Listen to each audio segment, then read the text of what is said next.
जी हाँ, ब्रेक के बाद आपका स्वागत है। आप ई अधिवेशन देख रहे हैं और इस ई अधिवेशन में लगातार सियासत के तमाम दिग्गज हमारे साथ एक एक करके मौजूद हो रहे हैं और इस वक्त हमारे साथ जुड़े हुए हैं रणदीप सुरजेवाला हमारे साथ जुड़ चुके हैं। उनका रणदीप जी आपका स्वागत है इंडिया न्यूज हरियाणा में।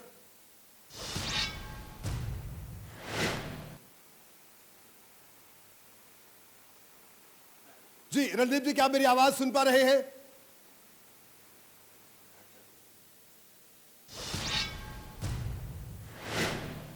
पर लगता भी उनसे हमारा संपर्क नहीं हो पा रहा है। ई अधिवेशन है, जाहिर सी बात है, क्योंकि हमें तकनीक के साथ अब आगे मिलकर चलना है, क्योंकि पहले इस तरह के कार्यक्रम हम लाइव करते थे और साथ बैठकर करते थे, लेकिन लॉकडाउन का दौर है तो जाहिर सी बात है तकनीक का सहारा लेकर हम देश के प्रदेश के कोने कोने से तमाम मेहमानों के साथ जुड़ रहे हैं। अभी थोड़ी देर में रणदीप सुरजेवाला हमारे साथ दोबारा उनसे संपर्क होगा तो उनसे हम बात करेंगे इस ई अधिवेशन के मंच के जरिए। एक एक करके हमने पूरे प्रदेश में कि आखिरकार ये 1 महीने का लॉकडाउन कैसा रहा, ये पूरा दौर कैसे गुजरा, इस पर हमने बात की। मुख्यमंत्री से हमने बात की, इसके अलावा नेता प्रतिपक्ष हमारे इस मंच पर आए तो तमाम नेताओं ने अपनी अपनी बात रखी, लेकिन इतना जरूर है, सबका एक बात सबकी जरूर कहना था कि सोशल डिस्टेंसिंग का पालन जरूर करें, क्योंकि यह बेहद जरूरी है। सोशल डिस्टेंसिंग ही कोरोना से बचने का अभी फिल वक्त अभी एकमात्र जो इसे कहा जाए पुख्ता हथियार जो कोरोना को हराने का है वो सोशल डिस्टेंसिंग ही है। तो तमाम नेताओं ने इस बात पर जोर दिया और इंडिया न्यूज हरियाणा अपने दर्शकों से बार बार यही अपील कर रहा है कि सोशल डिस्टेंसिंग का पालन जरूर करें, लॉकडाउन का पालन करें और जो तमाम गाइडलाइंस जारी की है जिस जिस जिले में उन तमाम गाइडलाइंस का भी पालन करें, क्योंकि ये बेहद जरूरी है। जो हम लगातार कोशिश कर रहे हैं कि हम अभी आपकी बात अपने जो अगले मेहमान हैं उनसे हम अब करवाएं और उनसे जुड़े। रणदीप जी, क्या आप मेरी आवाज सुन पा रहे हैं? जी मैं सुन पा रहा हूं। नमस्कार और आपके सब दर्शकों को भी बहुत बहुत साधुवाद। कोरोना से बचे रहें, घर में सुरक्षित रहें, ये मेरी शुभकामना है। जी तो सुरजेवाला साहब, इस 1 महीने का जो 1 महीने से ज्यादा जो वक्त हो गया लॉकडाउन का जो पूरा पीरियड रहा, इसे किस तरह से आप देखते हैं?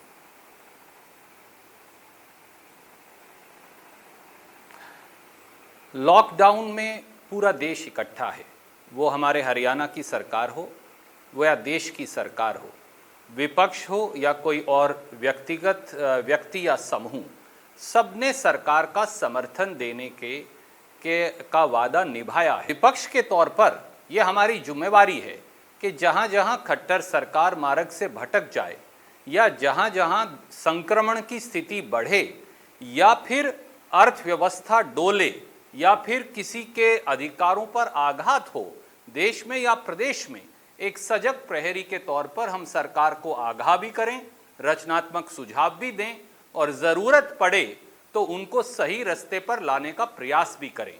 हरियाणा में बहुत सारी समस्याएं इस लॉकडाउन में हुई हैं। अगर मैं केवल आपको 3 बताऊं बहुत संक्षेप में। पहली बात, हरियाणा में टेस्टिंग की बड़ी भयंकर कमी है।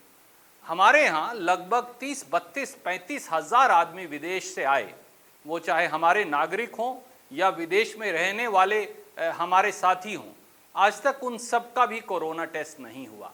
अगर टेस्टिंग नहीं होगी, टेस्टिंग, ट्रेसिंग, क्वारंटीन, यही तरीका है कोरोना को रोकने का, पर सरकार ये समझ नहीं पाई है। दूसरा, पर्सनल प्रोटेक्शन इक्विपमेंट और N95 मास्क हमारे doctor, nurses, paramedical staff, police के कर्मी, सफाई कर्मी, स्वास्थ्य कर्मियों के साथ साथ बिजली और पानी के विभाग के कर्मचारी, उनको उपलब्ध ही नहीं। कई हमारे डॉक्टर और नर्सेज संक्रमण के शिकार हो चुके। सरकार क्या कदम उठा रही है? 200 करोड़ रुपया मुख्यमंत्री जी ने अपने फंड में इकट्ठा कर लिया। तीसरा, जिस प्रकार का आर्थिक संकट आज हरियाणा पर है वो अपने आप में अप्रत्याशित है। देख लीजिए, 10 दिन हो गए गेहूं की खरीद को, पहले 9 दिन में केवल 21 लाख टन गेहूं खरीद पाए हैं। इसके विपरीत पिछले साल 91 लाख टन हम गेहूं खरीद पाए थे, यानी पिछले साल के मुकाबले में केवल 23% गेहूं की खरीद ही हुई है। परंतु किसान ने गेहूं काट ली। किसान, आड़ती और मजदूर हाहाकार कर रहा है, मंडियों में पड़ा है, बेमौसम की बरसात झेल रहा है, फसल नष्ट हो रही है, सरकार नमी की मात्रा बढ़ा नहीं रही, एसएमएस सही नहीं आ रहे, पोर्टल में भारी गड़बड़ियां हैं, किसी प्रकार का बारदाना यानी कट्टे उपलब्ध नहीं, सिलाई का प्रॉपर टेंडर और उठान नहीं। आज सारी मंडियां हरियाणा में बंद करनी पड़ी क्योंकि लाखों बोरियां मंडियों के अंदर समेत करनाल और उचाना जो मुख्यमंत्री और उप मुख्यमंत्री के क्षेत्र हैं उनमें पड़े हैं। और वो ये कहते हैं कि हम हिंदी की डिक्शनरी लेकर चलते हैं। आपके चैनल पर ही कहा, मैं उन्हें ये कहूंगा हाथ जोड़कर, ये हिंदी की डिक्शनरी नहीं, ये हरियाणा के किसान, दुकानदार, आड़ती, मजदूर और बेरोजगार युवा के पीड़ा की डिक्शनरी है, जिसको हम खट्टर साहब आपके और आपकी सरकार के सामने रख रहे हैं। और नया तुगलकी फरमान आया है कि 1 साल तक कोई नौकरियां नहीं दी जाएंगी। क्यों? कल ही खट्टर साहब ने टेंडर करके हाई पावर्ड परचेज कमेटी में हरियाणा स्टाफ सिलेक्शन कमीशन के लिए 17 करोड़ रुपए की नई फॉर्च्यूनर तो खरीद ली। आप ऐसे हरियाणा स्टाफ सिलेक्शन कमीशन का करेंगे क्या जो एक नौकरी भर्ती नहीं करेंगे? वो 17 करोड़ रुपया से अगर आप हरियाणा के बच्चों को रोजगार देते तो कितना अच्छा रहता। ये भयंकर समस्याएं हैं। दुकानदार का धंधा ठप पड़ा है। पानीपत ले लीजिए, करनाल का एग्रीकल्चर इंस्ट्रूमेंट इंडस्ट्री ले लीजिए, पानीपत की हैंडलूम इंडस्ट्री ले लीजिए, गुड़गांवा की एपरल और आईटी इंडस्ट्री ले लीजिए, मानेसर का मैन्युफैक्चरिंग उद्योग ले लीजिए, अंबाला का साइंटिफिक इंस्ट्रूमेंट उद्योग ले लीजिए, यमुनानगर का बर्तन उद्योग ले लीजिए, प्लाईवुड इंडस्ट्री ले लीजिए, पूरे उत्तरी हरियाणा का चावल उद्योग ले लीजिए, सबका सब ठप पड़ा है। और सरकार कह रही है कि सब कुछ ठीक ठाक है। यहाँ सब जगह तालाबंदी है और आप कह रहे हैं सब कुछ ठीक ठाक है। हमारे क्यों आज के खट्टर सरकार ने इकोनॉमिक पैकेज नहीं दिया आज तक? जी, हमारे आज के इस मंच पर मैं पहले किसानों पर बात करूंगा, उसके बाद फिर हम आगे बढ़ते हैं। दुष्यंत चौटाला ने साफ कहा, उन्होंने कहा कि जो आपने कई तरह के सवाल उनसे पूछे थे, उन्होंने कहा कि आप राजनीति कर रहे हैं और ये वक्त राजनीति करने का नहीं है। और उन्होंने कहा कि किसानों के लिए बेहतर सुविधाएं दे दी गई है मंडियों में और उसे बेहतर किया जा रहा है। इस पर क्या कहना आपका? और उन्होंने कहा कि आप सिर्फ राजनीति कर रहे हैं, बयानबाजी कर रहे हैं। काश दुष्यंत चौटाला जी अपनी विधानसभा क्षेत्र की उचाना मंडी में जाकर आते। आपके चैनल ने दिखाया और चलाया। मैं उनकी अनाज मंडी में गया था उचाना विधानसभा में, क्योंकि ये मेरी भी तहसील और गृह क्षेत्र है। वहां पर सब आड़ती, किसान और मजदूर धरने पर बैठे। एक बात उन्होंने और की जो गलत है, मैं उससे सहमत नहीं। मुख्यमंत्री जी की शव यात्रा तक निकाली, मैं उससे बिल्कुल असहमत हूं इस प्रकार के विरोध प्रदर्शन से। पर उनकी पीड़ा देखिए, उनकी भावना देखिए। लगभग आधा दर्जन दिनों से किसान और आड़ती वहां मंडी में पड़े हैं, परंतु खरीद नहीं हो रही थी। अब सारी मंडी की गेहूं गीली पड़ी है, उठान नहीं हो रहा, उसकी जिम्मेवारी कौन लेगा? मैंने एक छोटा सा उदाहरण आपको दिया, दुष्यंत चौटाला जी जवाब दें। 27 अप्रैल तक 21 लाख टन गेहूं सरकार के आंकड़ों के मुताबिक खरीदी गई। पिछले साल 27 अप्रैल तक 91 लाख टन गेहूं खरीदी गई थी, यानी पिछले साल के मुकाबले में केवल 23% गेहूं खरीदी गई, जबकि हरियाणा के किसान ने 90% गेहूं काट ली है। वो गेहूं को लेकर अपने खेत में पड़ा है और खट्टर साहब और दुष्यंत चौटाला जी के एसएमएस की इंतजार में है। और यही नहीं, पिछले 9 दिनों में 6 बार आपने आदेश बदल दिए। 26 मार्च को खट्टर साहब ने कहा 125 रुपए क्विंटल बोनस देंगे। अब दुष्यंत चौटाला जी और खट्टर साहब बोनस की बात नहीं करते। 13 अप्रैल और 16 अप्रैल 2020 को उन्होंने कहा कि सब आड़ती 7 प्राइवेट बैंकों में खाते खुलवाओ। बाद में विरोध हुआ, उस आदेश को भी वापस ले लिया। 21 अप्रैल 2020 को उन्होंने कहा कि अब आड़ती खरीद नहीं करेगा, पंचायत खरीद करेगी। बाद में उसे भी वापस ले लिया। और अब 24 अप्रैल और 27 अप्रैल को यह कह दिया कि डायरेक्ट ऑनलाइन पेमेंट होगी, आड़ती के माध्यम से पुराना चल रहा सिस्टम नहीं चलेगा। क्या दुष्यंत चौटाला जी और खट्टर साहब ये समझते हैं कि आड़ती किसान का पूरी रात का गहना है, चलता फिरता बैंक है, दोनों का आपस का दशकों का संबंध है? ये सब क्यों तोड़ना चाहते हैं? उस षड्यंत्र के पीछे ये है कि किसान को 1925 रुपए क्विंटल का न्यूनतम समर्थन मूल्य ना देना पड़े। क्या हिंदुस्तान में कोई ऐसी सरकार है जो 9 दिन में 6 बार आदेश बदले और फिर भी कहे कि सब कुछ ठीक ठाक है? ये बड़ी अजब और गजब कहानी है।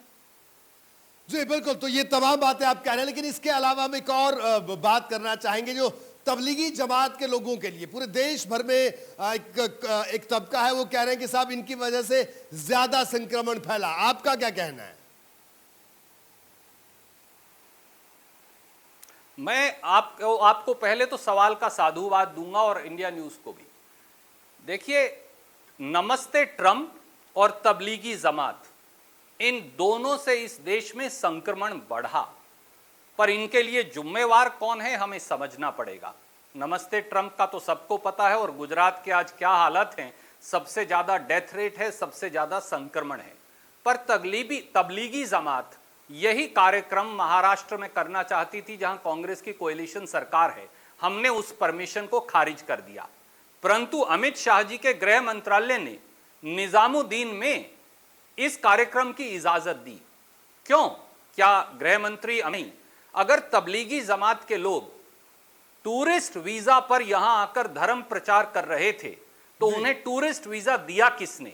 और उनका टूरिस्ट वीजा कैंसिल कर उस पर कार्रवाई भाजपा सरकार ने क्यों नहीं की? और तीसरा सबसे महत्वपूर्ण सवाल, तबलीगी जमात का निजामुद्दीन का कार्यालय निजामुद्दीन के पुलिस थाने के साथ है। पुलिस थाना सीधे सीधे गृह मंत्रालय के नियंत्रण में है। जब यह सारा संक्रमण फैल रहा था, तो गृह मंत्रालय, भारत सरकार और भाजपा, क्या वो आंख मूंद कर सोई पड़ी थी? और चौथा और महत्वपूर्ण सवाल, अमित शाह जी ने देश के राष्ट्रीय सुरक्षा सलाहकार श्री अजीत डोवल को रात को 2 बजे तबलीगी जमात के कार्यालय में भेजा। ऐसी क्या आपदा आई थी कि राष्ट्रीय सुरक्षा सलाहकार को वहां भेजना पड़ा? और रात को 2 बजे वो उस मौलाना साहब नहीं, साहब उसका नाम है, मौलाना साहब से मिलते हैं, और सुबह सुबह वो मौलाना साहब भाग जाता है, गायब हो जाता है। क्या पूरी भारत सरकार हिंदुस्तान में उस तबलीगी जमात के कार्यक्रम के लिए जिम्मेवार मौलाना साहब को ढूंढ नहीं पा रही? क्या ये गृह मंत्री अमित शाह और भाजपा की सीधे सीधे नाकामयाबी नहीं? इस देश में संक्रमण फैलाने के लिए मैं बहुत जिम्मेवारी से आपके चैनल पर आज कहता हूं, नमस्ते ट्रंप और तबलीगी जमात के दिल्ली के कार्यक्रम, दोनों के लिए भारतीय जनता पार्टी की सरकार जिम्मेवार है। परंतु आज उससे आगे बढ़कर उस संक्रमण को रोकने की लड़ाई है, जो टेस्टिंग, ट्रेसिंग, क्वारंटीन, पीपीई से जीती जाएगी। आज भी ध्यान दीजिए, आज भी देर नहीं हुआ।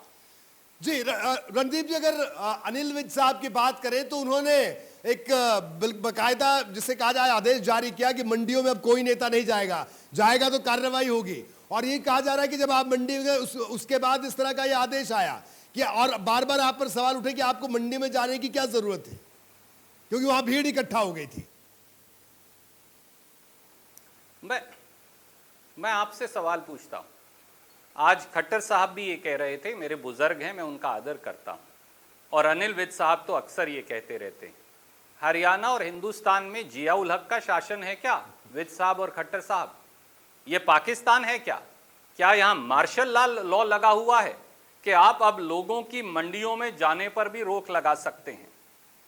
मैं तो उसके बाद भी मंडी में जाकर आया हूं, कर लें दर्ज मुकदमा अगर उनमें है।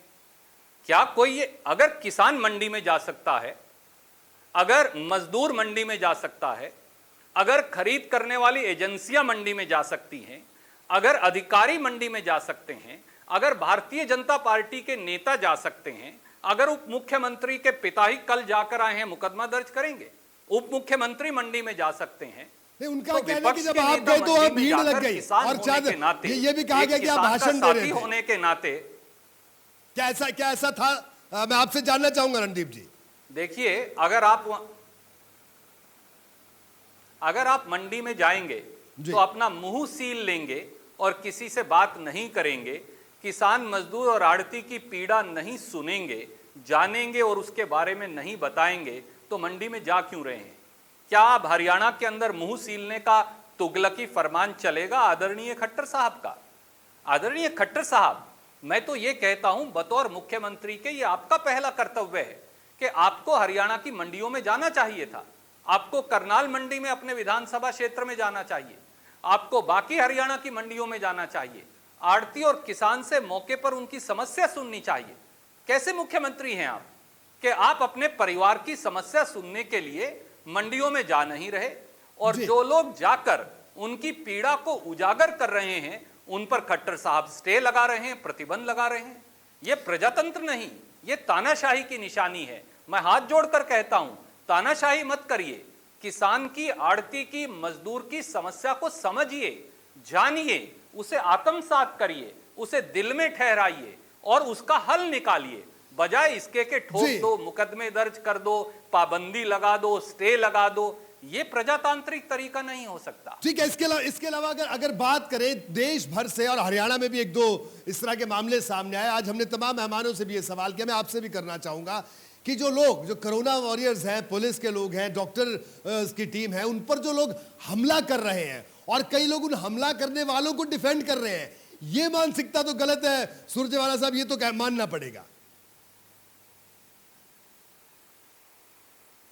इन ऐसे सब लोगों पर जो कोरोना वॉरियर्स पर हमला कर रहे हैं, कड़ी कानूनी कार्रवाई करनी चाहिए। जरूरत हो तो गिरफ्तार कर उन्हें सलाखों के पीछे भेजना चाहिए। आज के दिन इससे बड़ा राष्ट्र विरोधी काम के कोरोना वॉरियर्स पर हमला करो कोई हो ही नहीं सकता। पर क्या मैं आपसे एक बात और कहूं, जब सरकार कोरोना वॉरियर्स पर हमला करे तो फिर रक्षा कौन करे? याद करिए, डॉक्टर कामना कक्कड़ ने, जो रोहतक मेडिकल कॉलेज की डॉक्टर हैं, उन्होंने खट्टर साहब को N95 मास्क देने के लिए ही तो लिखा था। खट्टर साहब ने उनका सोशल मीडिया अकाउंट ही खारिज करवा दिया। रोहतक मेडिकल कॉलेज के डॉक्टर खट्टर साहब हेलमेट पहनकर इलाज करने को मजबूर हैं। पंचकुला के अंदर एक डॉक्टर और नर्स संक्रमण का शिकार हो चुके हैं। हमारी एक नर्स बहन रेनकोट पहनकर इलाज कर रही है। फतियाबाद के एक और सरकारी डॉक्टर ने जब N95 मास्क और PPE मांगा तो आपने उनका सोशल मीडिया अकाउंट भी बंद करवा दिया। क्या डॉक्टरों, नर्सों, पैरामेडिकल स्टाफ का मुंह बंद करने से यह समस्या हल हो जाएगी? और 24 घंटे ठीकरी पहरे पर खड़ा कौन है? हमारे पुलिस के सिपाही, पुलिस के अधिकारी, उनमें से एक अभी खट्टर साहब से बात कर रहे थे। पर खट्टर साहब, क्या आपने उनको N95 मास्क दिया? क्या आपने उनको मच्छरदानी भी दी? क्या आपने उनको हैंड सैनिटाइजर्स दिए? नहीं दिए। तो वो किस प्रकार से अपनी जेब से पैसा खर्च करके अपनी और अपने परिवार का संक्रमण का खतरा पुलिस के सिपाही उठा रहे हैं? यही खतरा हमारे सफाई कर्मचारी उठा रहे हैं, हमारे बिजली और पानी के विभाग के अधिकारी उठा रहे हैं। उनको डबल तनख्वाह देना तो दूर, उनकी तनख्वाह बढ़ाना तो दूर।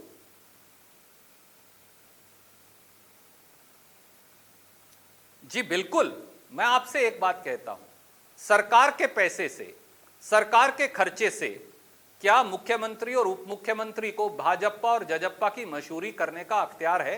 नहीं, वो अगर आप भी ये जवाब ऐसा हो तो मैं मेरा सारा बयान कोई बुराई नजर नहीं आती। अगर हरियाणा में ऐसा तो गलत है।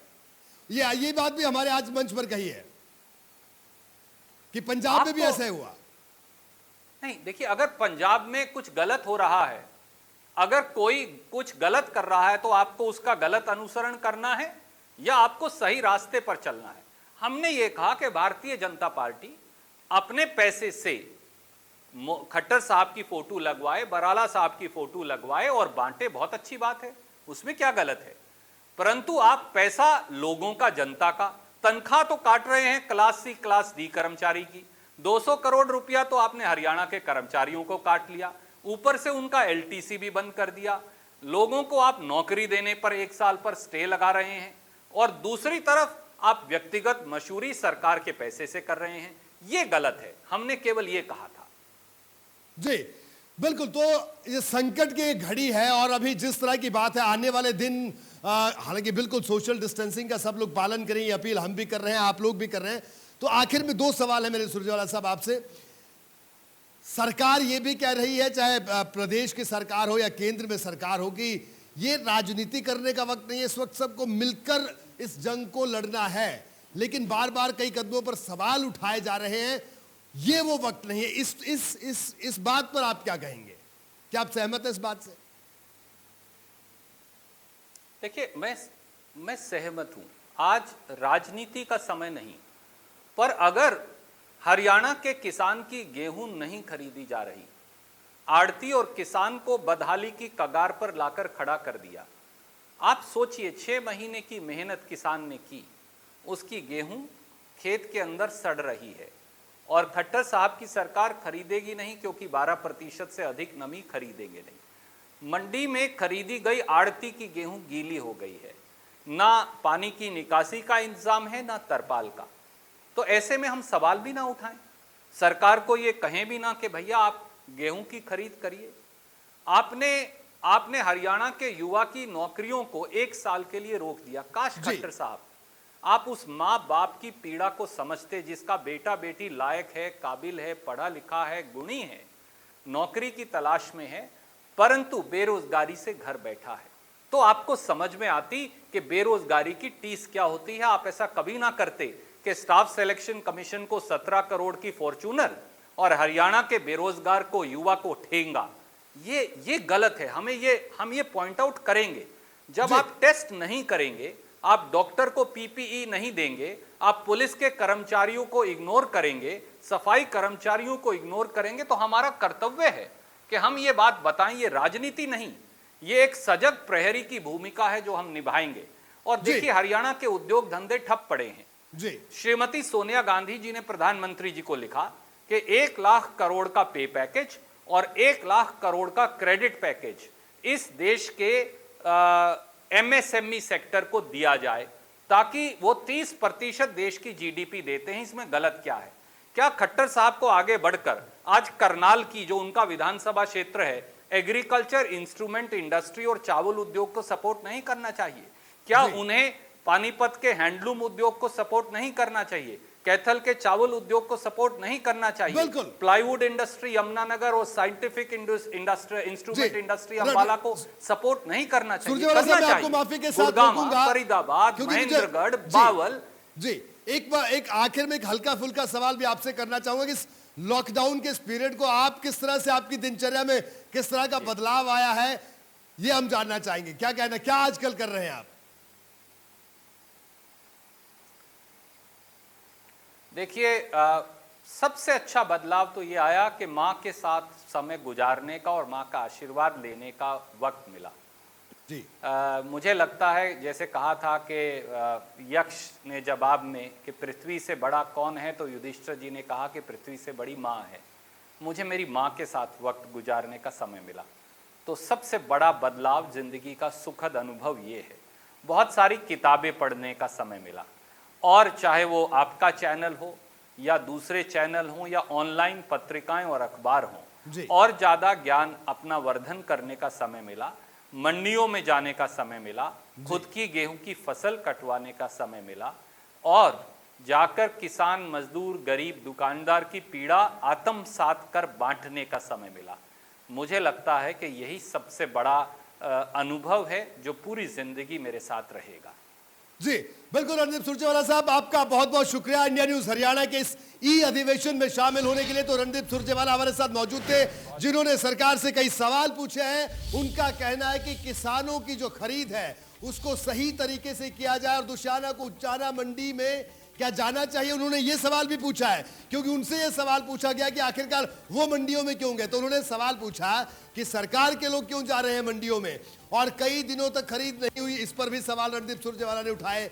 गेहूं भीग गई, किसान परेशान है, ये तमाम बातें रणदीप सुरजेवाला ने इंडिया न्यूज हरियाणा के इसी अधिवेशन में कही है।